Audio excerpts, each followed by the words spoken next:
Et maintenant, oui, et maintenant, car il reste 6 mois à François Hollande pour finir son mandat jusqu'à la passation de pouvoir prévue fin mai 2017. Dans les prochaines 48 heures, Manuel Valls va probablement démissionner de Matignon et se déclarer candidat à la primaire de la gauche. Il l'avait dit en cas de défection de François Hollande, c'est donc le cas.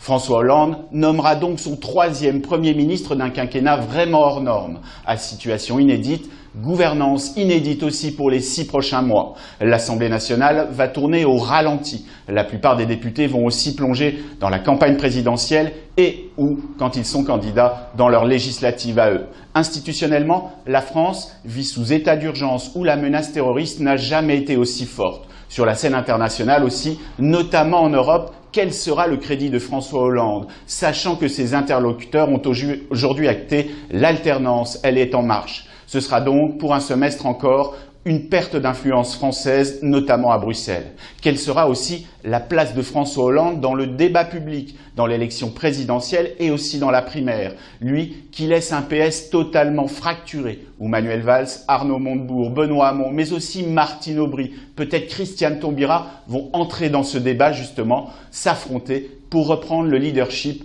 d'une gauche totalement démonétisée, fracturée.